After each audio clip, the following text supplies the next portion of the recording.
Hi everyone, my name is Ray Thomas. I am the Research Education Lead for the Tropical Australian Academic Health Centre, and welcome to this month's webinar on questionnaire design. Before we go forward, I'd just like to acknowledge the traditional custodians on the land on which we are gathering and working and living at the moment. For me, here in Townsville, it's the Woolgoorukaba and Bindals people, and I pay my respect to elders past and present. So just a couple of etiquette things for today, or a bit more about TAAHC, I should say. I beg your pardon. For those of you who haven't heard too much about us, we do a couple of different things here. We spend some time teaching people about research in a whole lot of different ways. We provide study design and support services to all of you who are eligible for us.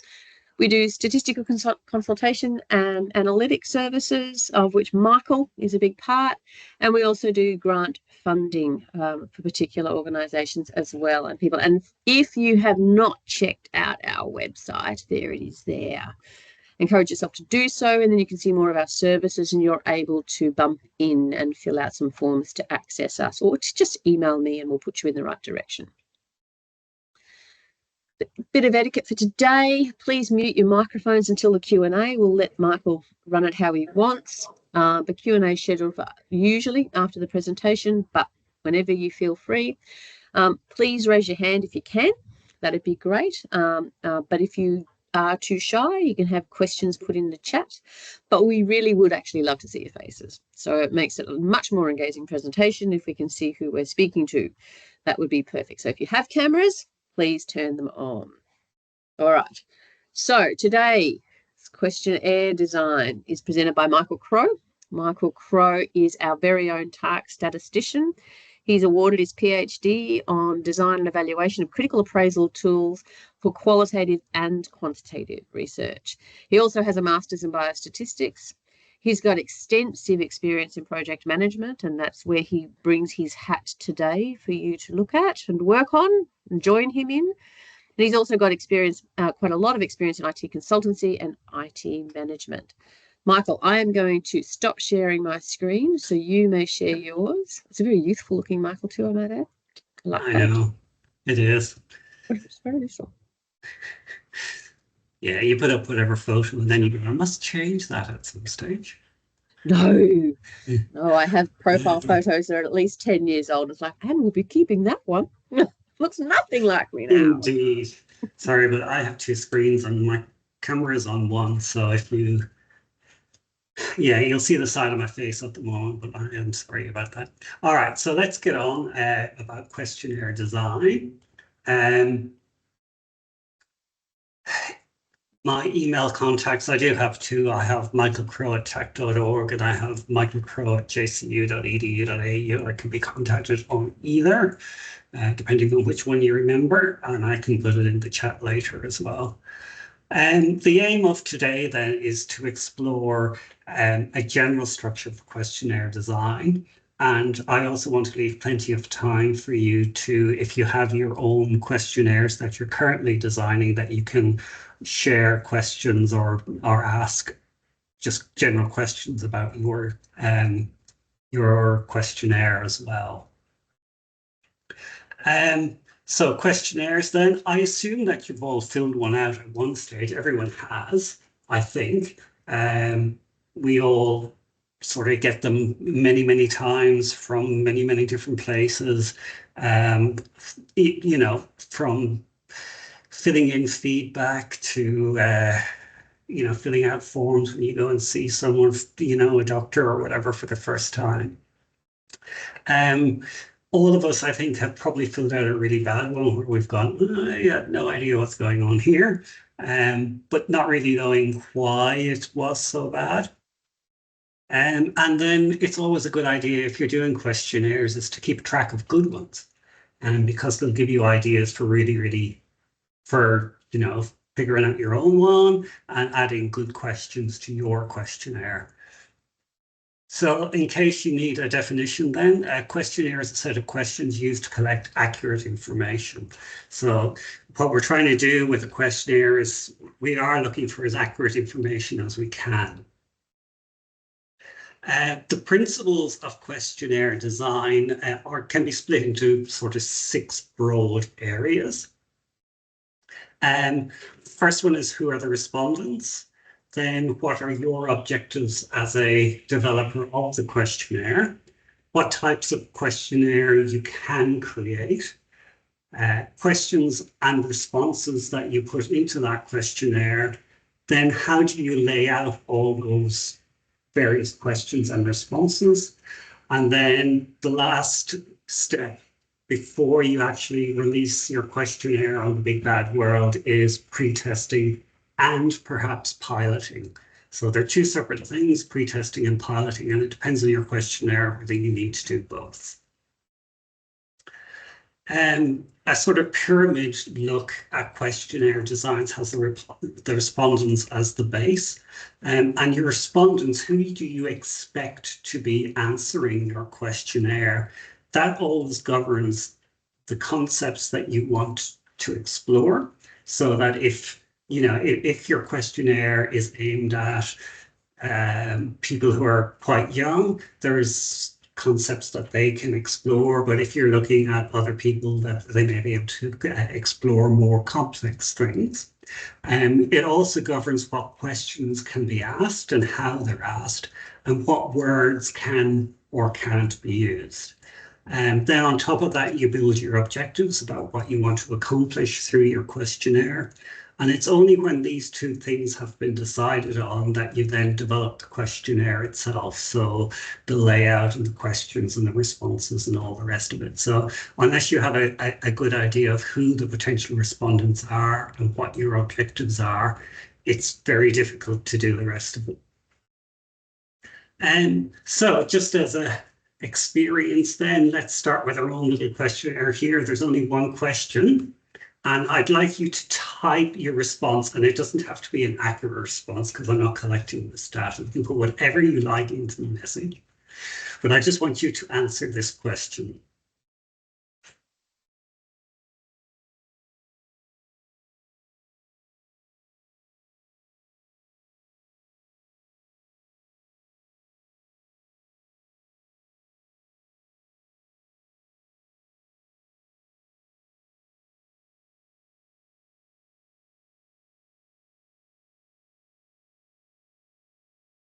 Right. That's fine. As I say, doesn't matter what the answer was, but all your answers were that you write it was things around, been married or never married, divorced, separated, widowed, de facto, partnership, single, whatever. Are you sure that's the question that was asked?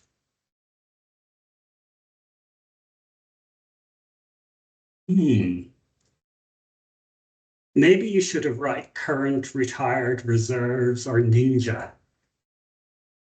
And why would I say that? Because the actual question is, what is your marital status, not what is your marital status?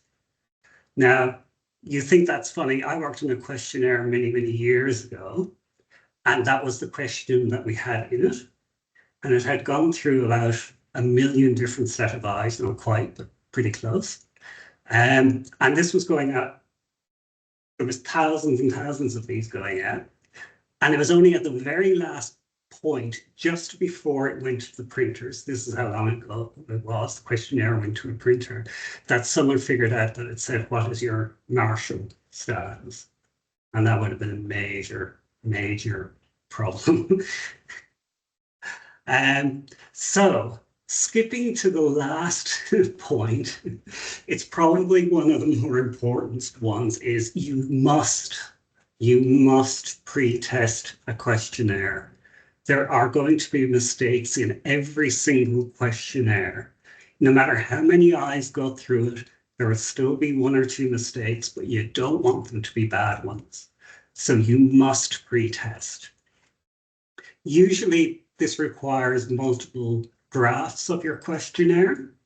And again, it doesn't really matter who answers your questionnaire as long as they're willing to give feedback. So it doesn't have to be the people that you're going to hand the questionnaire to. It could be just some random person on the street who's willing to give you feedback on your questionnaire. and is going to say to you what they found was problematic or what they found was easy, and all of those things. And all of that feedback is great to redraft your questionnaire, put it in a better format, and then you can test it again. So it is really important to not skip pre-testing. Okay.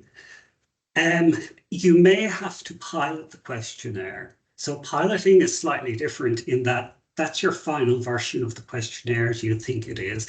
And what you want to do is you want to send it to a subgroup of people who will probably be the people who finally answer your questionnaire, get the results back and see have people answered it the way you expect them to, or have they done something very, very strange. So that's really just a dress rehearsal for your questionnaire.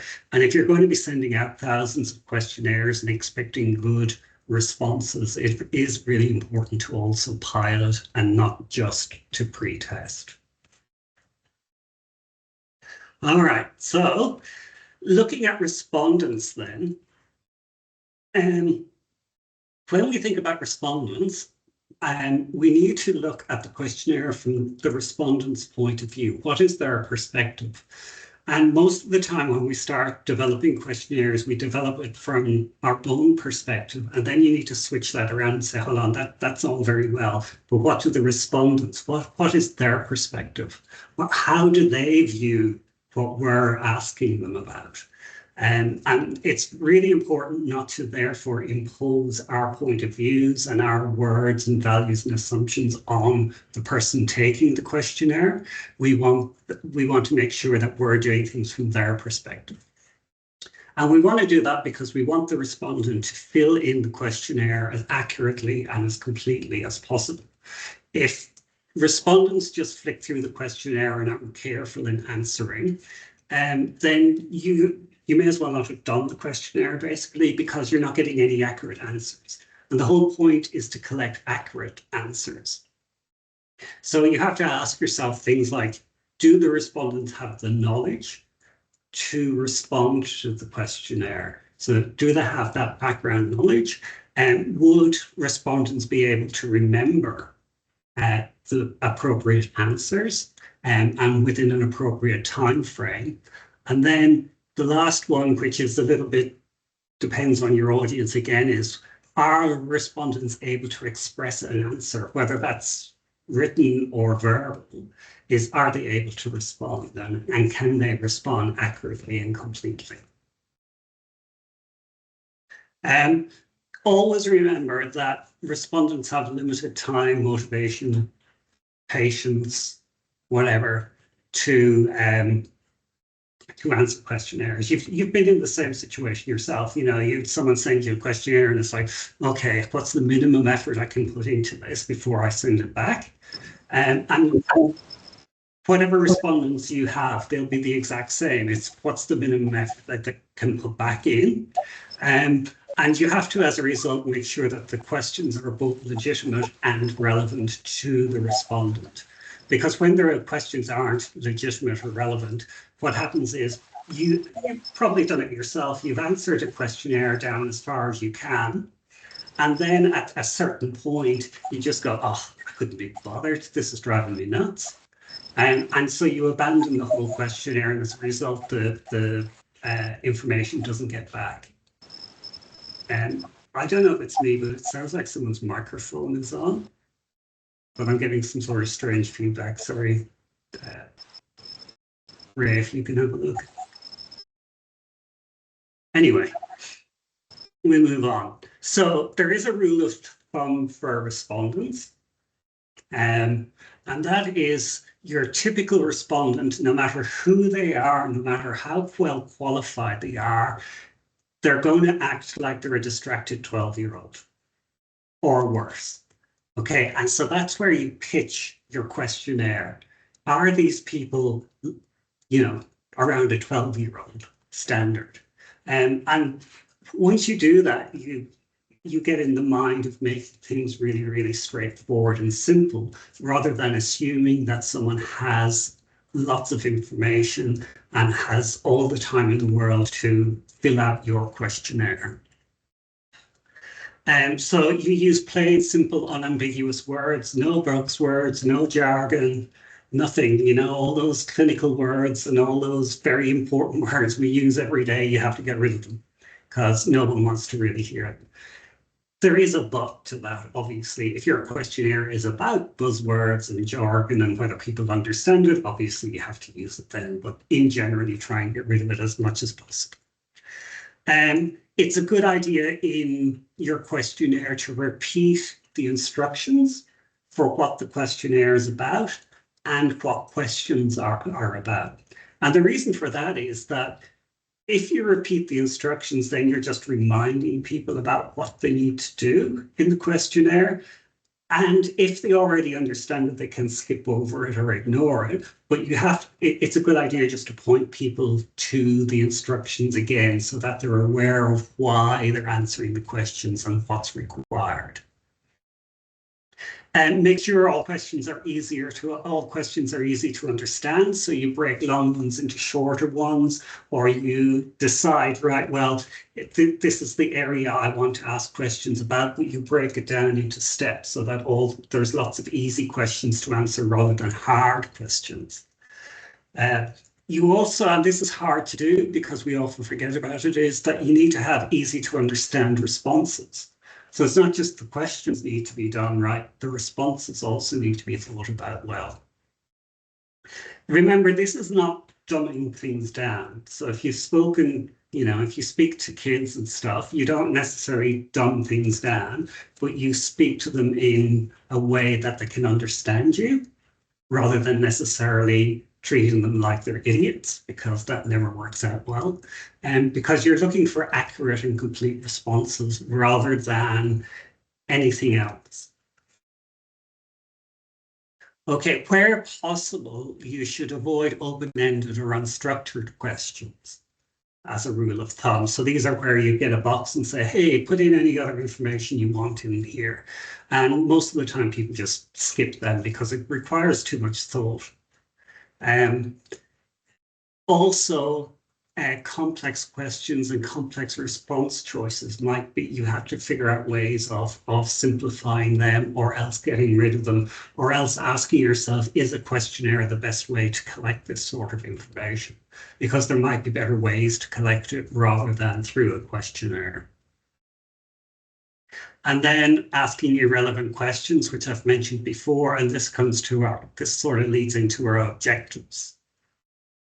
Okay, so the objectives then of a questionnaire are what is the purpose of the questionnaire is basically the question here. And what is your research, or what are your information objectives? So you need to clearly state what and why the information is needed. And you also have to think about, is the information available in another way? So do you really need to ask people through a questionnaire, or can you get the information in a different way? Each question has to answer or contribute to your objectives. Okay, so the way I do this is, as I'm writing down the questions that I'm asking, I write the objective numbers beside them, just so that I'm sure that I know that each question is relating to an objective, and that I'm not asking any superfluous questions that are just nice to know. They're not really part of the project or why you need the information. That the only one where that kind of breaks down is when you're asking basic demographic questions, like, you know, people's age, gender, things like that. They're sort of general questions that just need to be asked for general information. So the other thing you need to think about strongly is whether this is a general questionnaire looking for information from people, or whether you think this is what's called a measurement instrument. Now, and a measurement instrument is in things like psychometrics, or where you're trying to find information of people long term, or you're trying to use the questionnaire to find specific information, and it's going to be used again and again. When you're developing those more complex questionnaires, they take an awful lot longer to develop and to test, because you have to test them on relevant groups of people. And it requires getting measuring the validity and the reliability of your questionnaire and of your questions. If any of you have done psychology or any stuff in psychology, you'll know exactly what I'm talking about. Many of you may not. But this is up the whole area of psychometrics. And it's kind of complex. So if you think you're looking at those sort of things, we can have a different conversation. Okay, any questions so far? Sorry, I feel like I'm just talking into the ether. Nothing yet? No, that's all right. Alison has a question. Yes, Alison. Thank you. When you say... Sorry, Alison, we can't hear you, mate.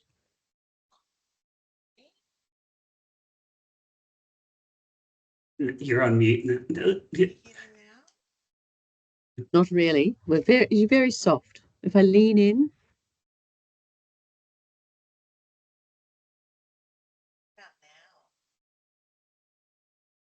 I can't hear at all, so. Okay. I'll write it in the chat. I can hear you a bit. I can translate. Have you got a microphone that needs to be just moved up a little bit, mate?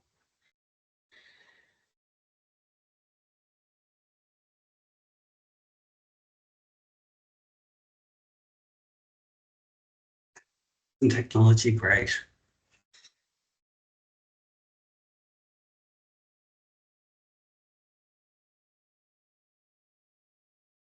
Did you see the chat, Mike? Yeah, so determining when or why you would need to do validity and reliability. As I say, it really depends. If you think this is going to be measuring the psychology stuff, then definitely. Again, if your questionnaire is to be used again and again for particular populations to try and compare what people said, at the start, for example, if you're doing it even for training, that you give people a questionnaire before they train on something and then they do their training and then you give them a questionnaire at the end, you have to do a little bit of validity and reliability to make sure that you're actually measuring the correct things. And so it takes a little bit more effort when you're developing them.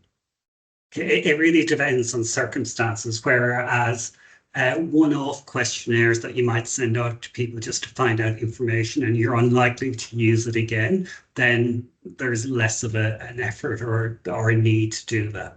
And doing your piloting will help you to make sure that it's okay. All right. So the types of questions. One thing to remember is that a questionnaire is considered a highly structured interview. So unlike a real face-to-face interview, you can't go around changing your questions or explaining your questions to people. And one of the reasons for that is if you're doing face-to-face questionnaires, it's the same. You can't change the questions or explain questions to people, because otherwise you might change what the question actually is that's been asked. And therefore, different people will give different responses to the same question, even though they're thinking the same thing. So it is very structured. And once it's written, it's written. And if you change it, then you have to go through a whole process again.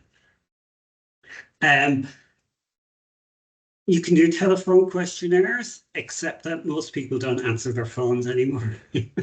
Me included, by the way. I don't answer when random people call me. I just go straight through to voicemail. And yeah, so telephones are a very bad way of doing questionnaires anymore, even though it still happens. You can do self-administered questionnaires, which is both online or by mail. So an awful lot of questionnaires have gone online now rather than through mail. It's like, who uses the mail anymore, which is why Australia Post is doing so well. or not, as the case may be. And the good thing about online questionnaires especially is you can put in detailed instructions and you can repeat those instructions. And it doesn't really cost you anything to do them because it's all just electrons on the screen.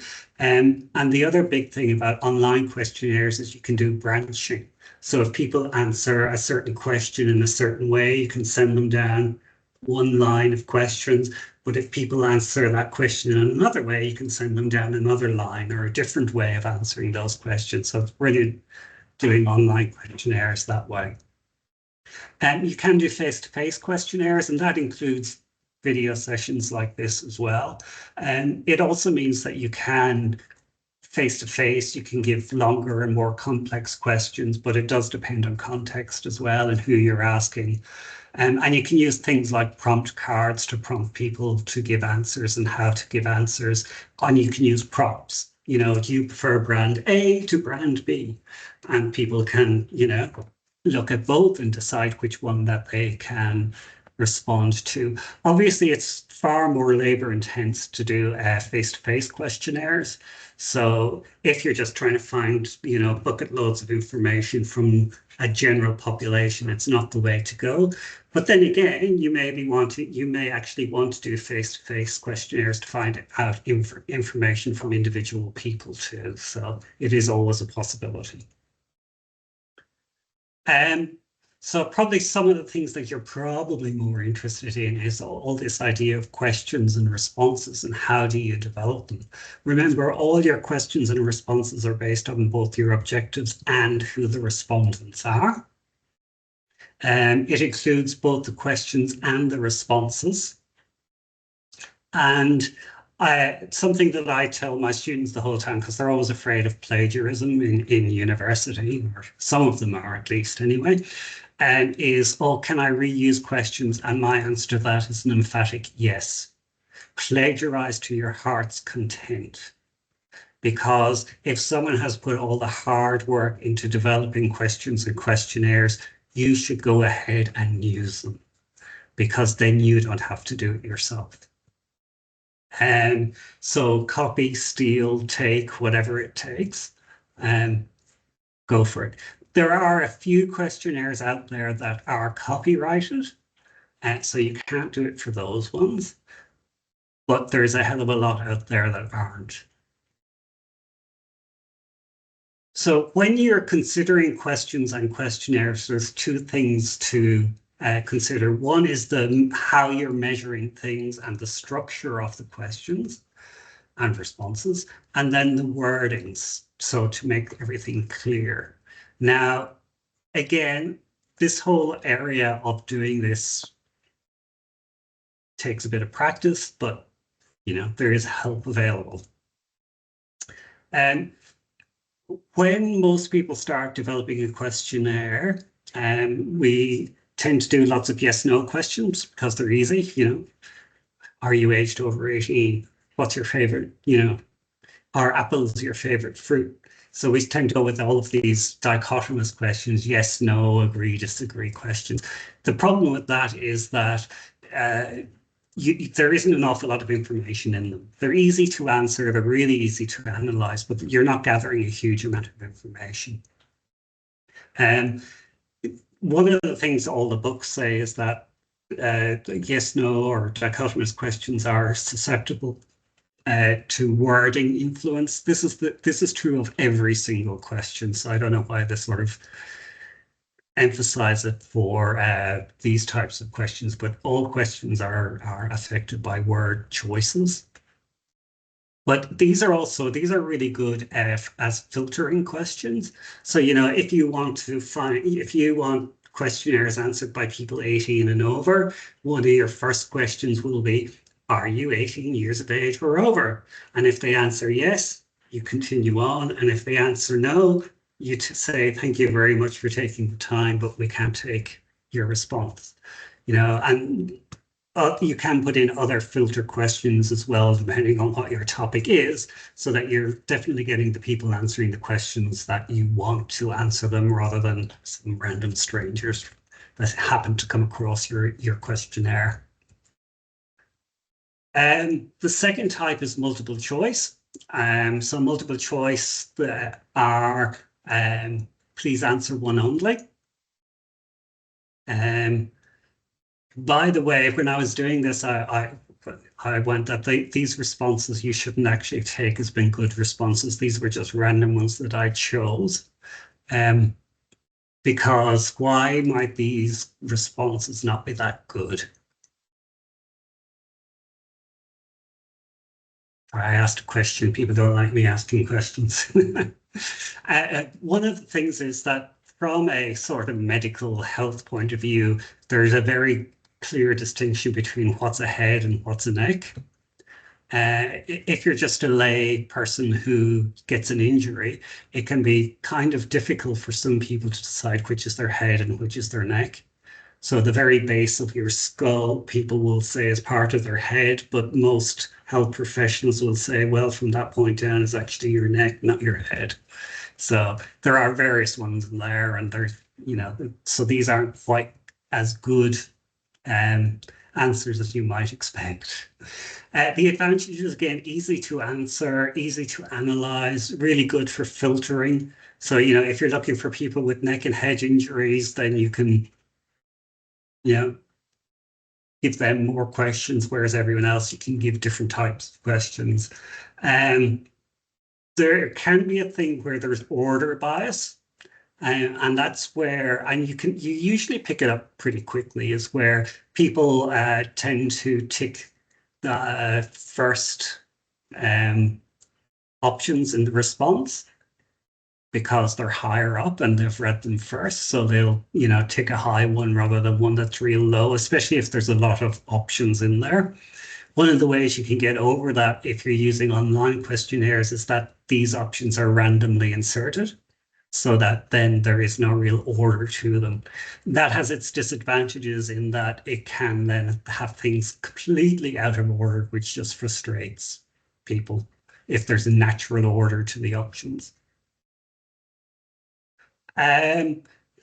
Multiple answers. So that one was multiple choice, tick one. This one is multiple answers, which is tick all the injuries that apply. And again, not very good examples. And one of the things about this question as well that's not good is that it asks, what sports injuries have you had in the last 6 months? And it's kind of like, do you remember what you were doing 6 months ago? Could you remember a minor injury you had taking a walk down the street? Probably not. So that whole idea of asking over 6 months is a bit of a problem too. So just tick as many as you want. Again, easy to analyze, easy to ask, very good for filtering people. But you're still getting a lack of information because it's basically a whole heap of yes/no questions. Did you have a head injury? Yes, no. Did you have a neck injury? Yes, no. That's basically what's been asked here.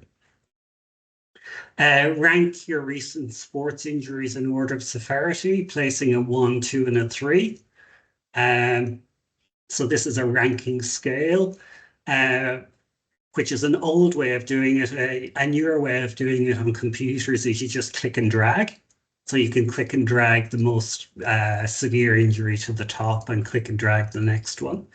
The problem with this is that, especially if you do that, they have to type in 1, 2, 3 or write in 1, 2, 3 on a paper questionnaire, is you'll get some respondent error that will put in 2 number ones because, their head injury and their back injury were both number 1. And then you have to figure out, how do I figure out which was the most difficult one? And people will. If you ask people to write in things like that, they will make mistakes.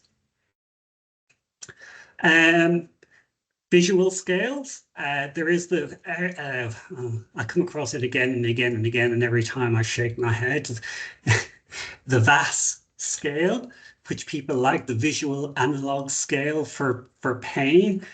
Put your mark on pain from no pain to worst pain imaginable, is a really, really difficult one to analyze because people can choose any point along it, and you are far better off to use a discrete scale, which is 0 to 10, which is what most people ask anyway nowadays, is, you know, 0 being no pain to 10 being that arm that got chopped off last week, or something along those lines.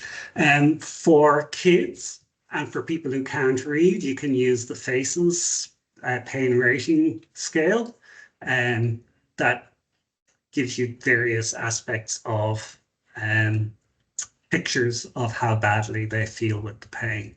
There's also one for kids that are feeling nauseous, and the first one is a bit of a smiley face, and the last one is them puking all over the place. So that's a good one to use too. But it gets the point across to kids that mightn't actually know. They don't understand the words, but they understand the pictures pretty easily. This one here is what's called an adjectival scale. So basically there's adjectives as the answer, from most pleasant or most important to least important or whatever. We've all, I think, seen those before. So there's a question and just tick the box. The last one there has don't know and not applicable responses as well. So that really depends on your questionnaire design too, whether you think you need them or not. There are pluses and minuses to it. If you're looking for honest answers and you want to force people to make an answer, then you tend not to put in these things. But if you actually want real answers and don't know or not applicable is something that could be a potential answer, then you have to put them in. This one is a Likert scale, which looks very, very similar, but it has a slight difference in that all the questions in a Likert scale are related to each other. So in theory, you can add them all up to come up with a sort of overall score for how much people strongly agree or disagree with the concepts that are asked. So that's the difference between a Likert scale and adjectival scales. And again, lots of people use these, and they're really, really helpful and good ones to use. One thing I find with these is that people often write them as, you know, question 1 would be, you feel good about your time at work. And it's kind of like, put yourself in the respondent's shoes, remember? So it should be, I feel good about my time at work. So rather than you, it's like, who's this you person you're asking? I'm the one answering it. The wording, again, I've said this before, use plain, simple, unambiguous and conversational everyday words. Don't use the you know, corporate speak or whatever that you normally write things in. Pretend you're talking to the person even if you're writing the questions. And you need to avoid all of these things. So there's biased and leading questions, generalizations, assumed knowledge, and I'll show you some aspects of these. Double-barrel questions is one that people do lots and lots, where you're actually asking 2 questions in one, so you have no idea which part people are actually answering. So I'll give you some examples of those as well. All right, so I've already covered this one. So why are these not good answers? And one is that it's hard to know. You may know what the difference between all of these things are, but some other people may not. And so, as I say here, head or neck is probably one. Back, shoulder was missing. People get lots of shoulder injuries. Hip injuries are common enough. And when you say arm, you would say arm, elbow, wrist, or hand, because they're all different. So it depends on what you're looking for, of course. Leg, knee, ankle, or foot, because strangely enough, people will think that your knee isn't really part of your leg. I don't know how, but it does happen, because people can. You remember distracted 12-year-old answering the question? So, did you hurt your leg? No. Did you hurt your knee? Yes. Distracted 12-year-old. Wording. So, I have come across something very similar to this, but not quite as bad.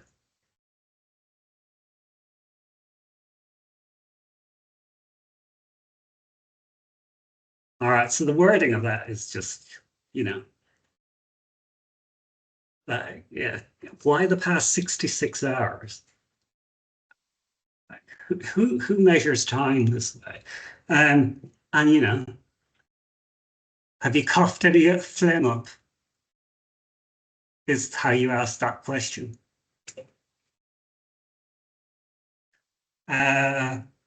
This is, do you like the atmosphere and service delivery? So that's a double-barreled one. So are they answering about the atmosphere or the service delivery? And this is quite common for people to ask double-barrel questions like that. What pain relief did you use? Nurofen, Panadol? Okay, so you haven't given them enough options here. You know, they used oxycodone instead. Yeah, they have a good supplier of heroin, you know, but there really needs to be another option in there somewhere. Where did you grow up? Country, farm, city? Anything wrong with that? Okay, so they're not mutually exclusive is the term here. So you can grow up in the country and on a farm. You can grow up on a farm and in a city, which most people don't think about. There are such a thing as city farms. The only two that are mutually exclusive are country and city, but otherwise, this is a leading question.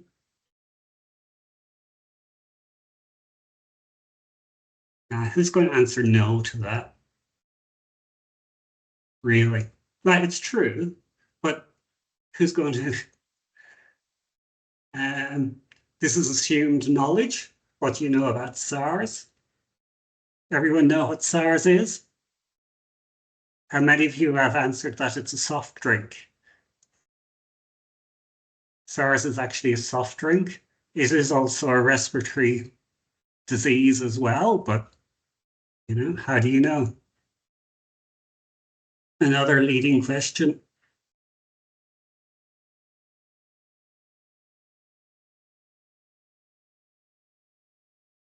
Usually they're not that obvious, but sometimes they can be. Again, you know. Here's another wording one. How the hell do you answer that? You have to be very careful of double negatives and negatives in general. People get them wrong the whole time. Again, leading. I read an article lately about there's some doctor in the US that does he consults for tobacco companies. And when he was asked on the stand about did he think that smoking caused lung disease, he said he had no opinion on the matter because it wasn't his specialty. So, who knows? What's your opinion of Centrelink changes the government is currently discussing? Okay. Do you know about this? Again, it's assuming that people know knowledge. And if you were asking a question like that, you'd start it off by saying the government is currently blah, blah, blah, blah, blah, blah, blah, blah, blah. What is your opinion on? So you'd have to give them some extra information. How long have you worked in healthcare? I have got some similar to this as well. Again, the options aren't mutually exclusive, they overlap. So if you've been in healthcare for 2 years, do you take 1 to 2 years or do you take 2 to 5 years? Or do you just give up? See, it's things like this that annoy people and they just give up, really. They just say, I couldn't be bothered. Or else it's just a bit of a random selection and you're not getting accurate information back. Do you use social media? Yes, no, sometimes. What sort of information are you actually getting from them? And the answer is not much. It's like, who cares? Questionnaire layout then. Sorry, I'm going on longer than I expected. The order of questions. Opening questions are usually very simple and straightforward. You know, what's your... People can easily answer and can tick and flick. Filter questions, so you're not wondering about people's time. The bulk of the questions then tend to be some sort of logical order for the respondent. Remember, you do this from the respondent's point of view, not your point of view. So you try and make it logical for the respondent. And then near the end, you ask more sensitive or difficult or more complex questions, because basically the whole thing is that, and I know it's whatever, but when people get towards the end, they'll keep answering questions rather than give up because it's nearly done. And so because they've started, they'll finish. Whereas if you put sensitive, difficult questions at the start, they'll go, well, I haven't really done much, so I'll just give up straight away. So that's known as the funnel, kind of the funnel approach, going from general to specific. And I've talked about using branching or skip logic in online questionnaires as well.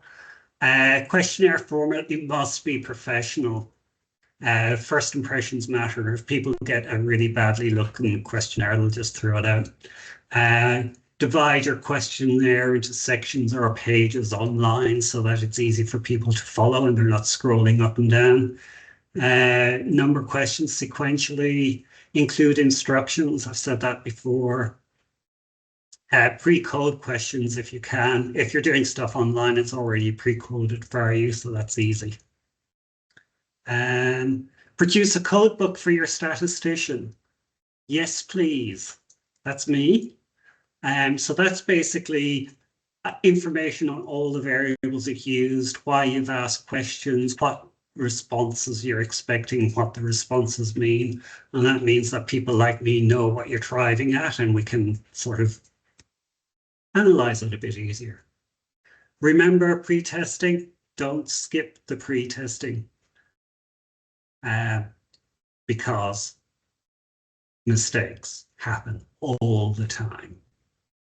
Some references in there. I don't know if Ray has email addresses that she can send this information out to. She does, so she can send out the slide deck to you later on. And therefore you have all the slides and some references for questionnaire design. Questions, please.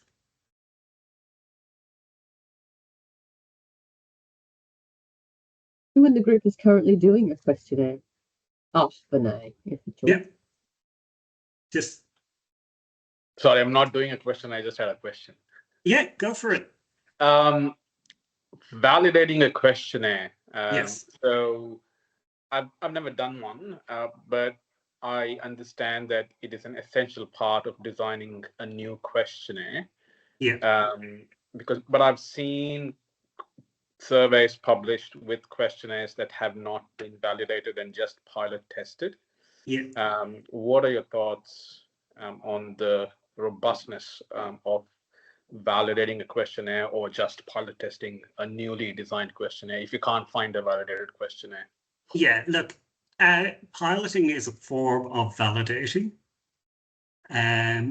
So it is, what you're doing is you're asking people, do these questions make sense? Can you answer them? Are they appropriate? And especially if you get people to fill them out, you know, you can ask them then these questions and hopefully they'll give you good responses. Yep. So it is a form, piloting is a form of validation, of validating. There are other steps you can take as well on top of that.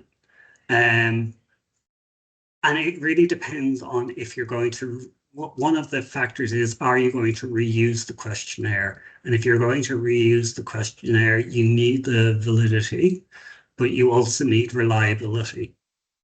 And reliability is another set of statistics to make sure that people will answer the same questions in the same way over time and with the same sort of background knowledge or whatever it is that you're looking for. Or the alternative is that when I talked about doing a questionnaire training and then a questionnaire after, you hope that the answers will be different after the training. But it's still the same thing, that you're looking that things will change or won't change over time. So if you're going to reuse a questionnaire and you want to be able to compare it to previous years or previous participants or whatever, then you need to go down the role of both validating and checking for reliability. Thank you. Pleasure. A suggestion for online templates platforms to use. That came from Alison.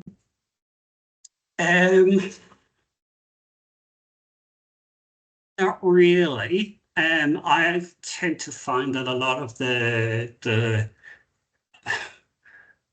the platforms for questionnaires produce very, very simple questions that tend not to be useful for anyone in particular, which is a bit sad.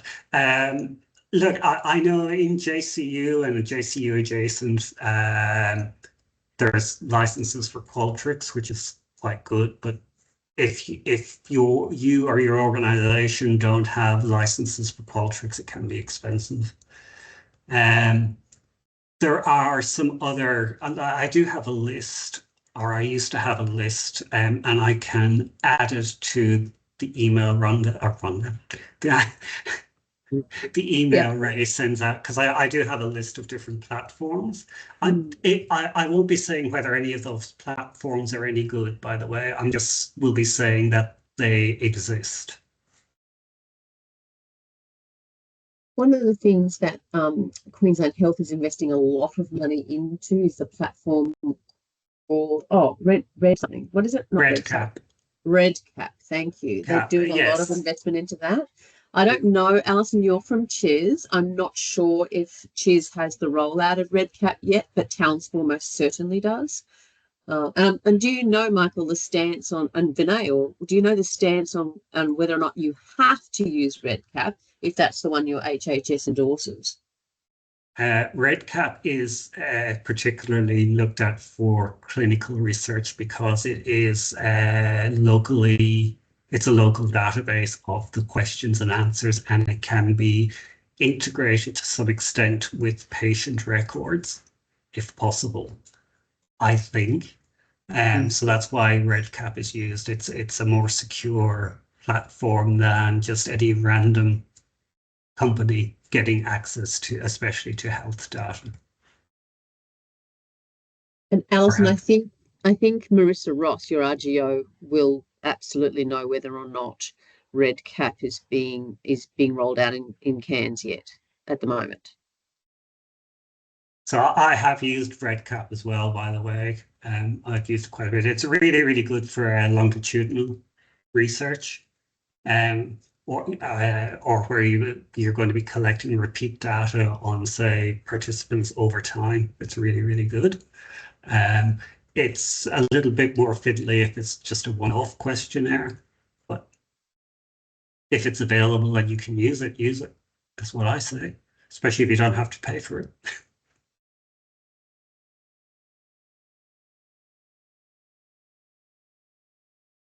Other questions? Keep going, just butt in. So I can only see 2 people on my screen for some reason, but I know there's lots more there. Yeah. Is anybody designing a questionnaire at the moment?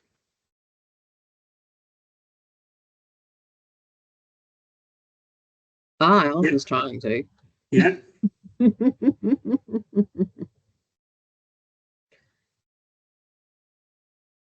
No, that's it. Look, there's nothing like, if you're looking for help on a questionnaire and you haven't started designing it, the best advice I can give you is start. Put questions together, put them down on paper, get something together.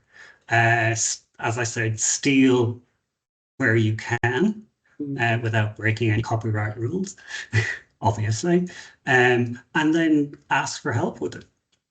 That's what TAAHC is here for. You just send in a request and say, help me, here's what I've done so far. And that always gives me something to go on, rather than a request of, I want to design a questionnaire. And then that's a little bit harder.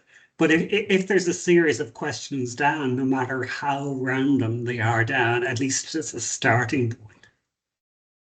One of the things I notice when I'm helping people with questionnaires too is that they think that asking everything is helpful, because what if they really wanted to know that? But one of the things that Michael said, and I loved and hadn't thought of before, is every single question that you ask has to be tagged to one of your objectives. Because all the time I'm going through going, why are you asking me that? Oh, it might be good to know. It's like, well, that's not really part of what the study is. And also then it stops that fatigue, Michael, I would imagine. Like, another question. Yeah, one of the questions I often get asked is how many questions you can put in a questionnaire. And that's not really something you can answer. It's more, how long will it take to fill this questionnaire in? So you could literally have 50 questions that take 10 minutes to fill in, because they're all just tick, tick, tick, tick, tick, tick, tick. I don't have to really think about it. Or you could ask 5 questions that are really hard to answer, and it could take 10 minutes to fill in. So there isn't, it's more you're looking at that time limit of people are going to get turned off after about 10 minutes-ish. And some people would say even shorter, and so that's what you're looking for, is that can a reasonably distracted 12-year-old again fill this in under 10 minutes without getting too frustrated. And if any of you have 12-year-olds who are reasonably distracted, you should rent them out as pre-testers for your questionnaires. Absolutely. Just as I say, random people, random 12-year-olds.